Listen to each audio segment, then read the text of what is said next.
Salut à tous, aujourd'hui on se retrouve avec la 406 coupée au programme le changement du lève-vitre, du mécanisme lève-vitre. Et j'ai eu un souci concernant du coup celui-ci et je vais vous expliquer pourquoi tout au long de la vidéo et de la manière à procéder pour changer de lève-vitre. Allez à tout de suite. Donc maintenant j'ai ma vitre qui ne remonte plus du tout à fond. Donc voilà, il y a un petit jour, on arrive en hiver, donc voilà, je voulais pas continuer à rouler comme ça. Vous allez voir, j'arrive plus à monter. Donc elle bloque complètement à ce niveau. Alors normalement elle est censée monter en butée ici. Pour démonter le panneau de porte c'est assez simple. On a une vis là, une vis ici qui était cachée derrière le petit capuchon. Il faut bien enlever la commande qui est tenue juste avec des petites lamelles comme ça. Donc en tirant dessus gentiment, elles viennent s'enlever. Vous avez une vis ici qui est cachée derrière un capuchon. Et n'hésitez pas à enlever aussi le petit triangle qui est là. Et il faut bien enlever aussi la petite lumière là. Donc ça y est, là le panneau il est retiré. Donc ce qui s'est passé, c'est que le mécanisme a déjà été changé. Et donc en fait il est tenu par un rivet ici, un rivet là, un rivet ici, un rivet là, je vais y arriver, ici. Et la glissière du coup ici et là. Et en fait quand ils l'ont changé une première fois, ils avaient oublié de remettre un rivet, donc qui était celui du haut, parce qu'il est un peu caché, mais franchement il est largement atteignable derrière la gâche. Et en fait ce qui s'est passé, c'est que ça a travaillé et ça a fini par casser en fait l'oreille, vous verrez au démontage du mécanisme lève-vitre. Et donc du coup, comme j'avais plus de maintenu ici et là, et bah du coup j'avais ma vitre qui se mettait en travers complet. Et du coup je pouvais plus fermer ma vitre, elle est restée bloquée en bas et en forçant en fait ça a cassé une des dents, vous le verrez au démontage, une des dents du mécanisme de remontée. Le mécanisme il est tenu ici avec les goupilles, avec des rotulants en fait, qui rentrent dans des inserts plastiques. Et du coup le but c'est de les enlever. J'ai mis en position tout en bas parce que sinon comme je fais ça sur la portière qui est un peu sur la voiture, je vais pas me faire chier à scotcher. Il me faut aussi l'accessibilité pour enlever ces goupilles. Donc du coup je la mets tout en bas, comme ça la vitre ne tombe pas. Et je la ferai remonter au fur et à mesure quand j'en aurai besoin pour faire sortir tout le mécanisme par ce trou là. Qui du coup a le moteur qui est lié. Et du coup il faut tout faire glisser dans ce sens. On va commencer par démonter la glissière supérieure, donc celle-là. Et ça, donc ça c'est tout con, c'est juste un petit agrafe. Et donc ça, c'est avec une clé Allen et il n'y a vraiment pas beaucoup d'espace derrière. Donc faut faire preuve de patience pour enlever, on va pas se mentir.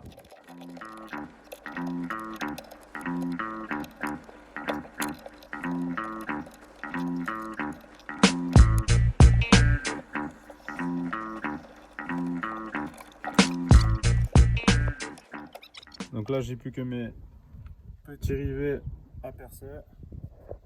Déjà un d'achat de toute façon. Celui-là est déjà mal en point.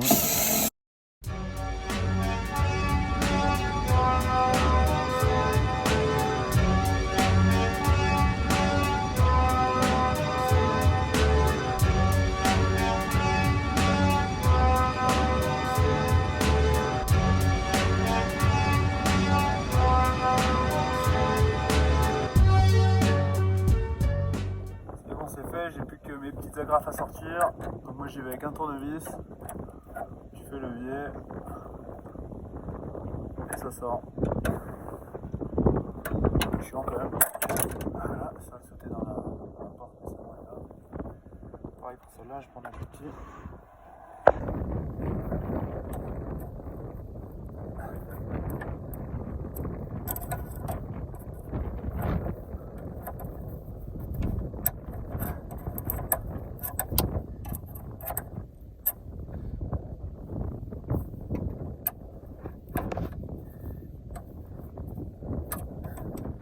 Voilà à quoi ressemblent les agrafes. J'ai dû vous abandonner un peu parce que j'avais besoin de mes deux mains. Donc maintenant il n'y a plus qu'à faire sauter les rotules des inserts plastiques avec un levier. Donc on va utiliser un tournevis. Hop.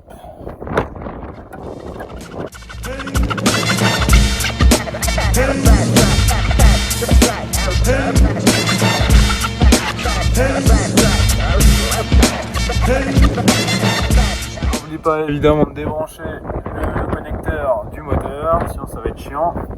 et après ça il n'y a plus qu'à enlever. Et le moteur est complètement désolidarisé de la porte du coup et de la vitre, donc on va pouvoir le sortir. La seule difficulté c'est qu'il va falloir faire maintenir la vitre en hauteur, qui tient plus à rien maintenant, qui est juste au fond de la porte, pour pouvoir faire sortir le moteur, parce qu'en fait là en espace, juste derrière entre la tôle et la vitre, ça va être court pour le moteur. Donc du coup je pense que je vais utiliser une cale pour remonter ma vitre et faire sortir le moteur, ou alors utiliser du scotch que je vais scotcher en haut, et du coup ce qui me permettra de sortir le moteur et de rentrer le nouveau. Donc au final j'ai calé ma vitre avec une bouteille d'eau, ça va pas trop mal honnêtement. Et comme ça, ce qui m'a permis de sortir le moteur. Et comme vous pouvez le voir, c'était bien ce que je pensais. Ma vitre ne remontait plus. Parce qu'en fait, comme le guide n'était plus maintenu, ça a forcé sur les dents. Et du coup, les dents sont pétées. Ce qui ne me permettait plus de remonter ma vitre en bout de course. Donc voilà, à changer.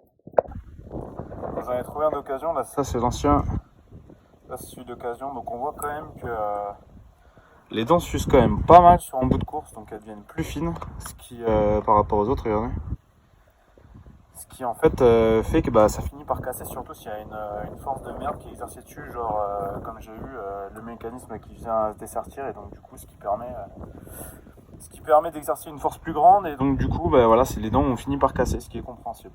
Donc voilà, voici le nouveau que j'ai installé. Je ne vais pas vous montrer, mais bon, en gros ça c'est l'oreille dont je parlais, donc normalement vous en avez deux comme ça.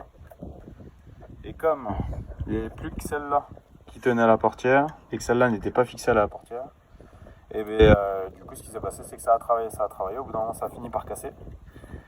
Donc la vitre s'est mise en travers, j'ai essayé de remonter ma vitre, ça a cassé les dents du haut qui étaient plus fines que le reste, et donc du coup je me suis retrouvé avec une fenêtre tout en bas et plus de possibilité de la remonter. Alors que là le nouveau il a bien ses deux oreilles, donc si jamais vous remontez ça, n'oubliez surtout pas de remettre les 4 rivets et pas juste 3. Tant qu'à y être aussi, donc je change les coulisseaux, donc c'est les petits guides en fait qui viennent glisser dans le rail, qui sont en bas de la fenêtre. Vous allez voir avec l'autre c'est flag, la différence d'usure. C'est juste à les glisser sur l'extérieur, ça sort. Regardez la différence. Vous avez vraiment un côté qui est pété et l'autre qui ne l'est pas du tout, donc ça a dû forcer dessus, je sais pas. Mais en tout cas, ce qui est sûr, c'est que je ne vais pas remettre ceux qui sont pétés, je vais mettre les nouveaux là. Ça sera bien mieux.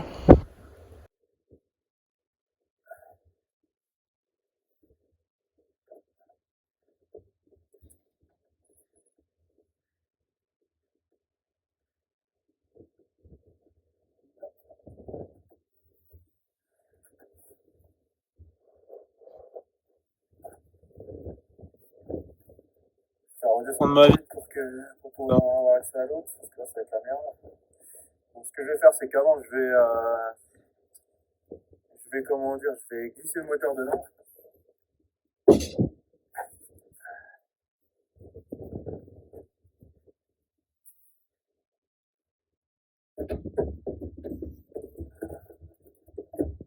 Comme il est sorti. Pareil.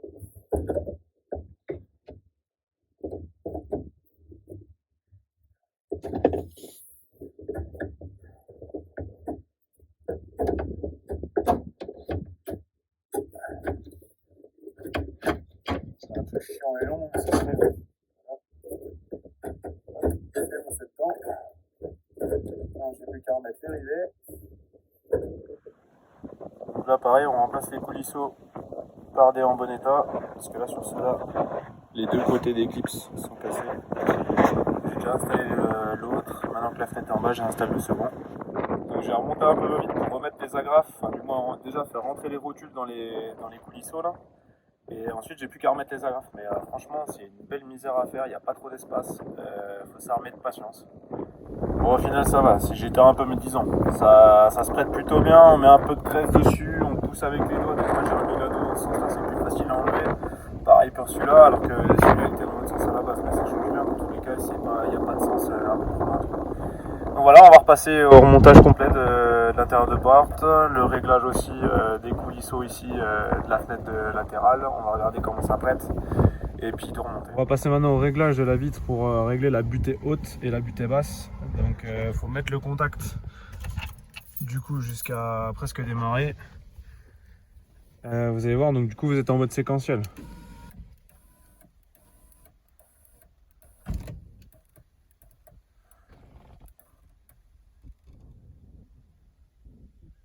Vous restez enclenché en position haute pendant 1 seconde et quelques. Alors après ça, il faudra bien régler les butées ici et là-bas. Ensuite on peut redescendre à fond.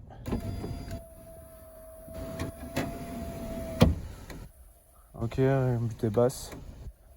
Je reste appuyé 4 secondes. En haut.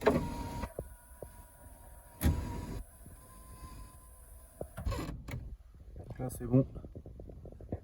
C'est bien hermétique, c'est bien rentré dans le joint, donc ça me paraît pas mal niveau du réglage en haut et en bas. Pareil sur le côté, le joint il suit bien la trace de la vis. Je vais vérifier en extérieur pour voir comment ça ferme. Et puis ça sera tout. Comme on peut voir là, on voit que la butée ici qui reste toujours, elle tape trop bas pour l'instant. Donc du coup je vais la remonter un peu pour voir que ça fasse mieux que ça, parce que là c'est pas top. Et cette fois c'est terminé. Donc ça va, la vitre elle est plutôt bien vis-à-vis de son emplacement. J'ai réglé ma butée haute, ma butée basse, donc ça y est, tout rentre nickel dans le joint. Ah ouais, c'est nickel. Ça sera un bon nettoyage et puis voilà, puis c'est reparti. N'hésitez pas, hein, si vous avez des questions, je serai là pour vous répondre et sinon, au plaisir. Allez, salut!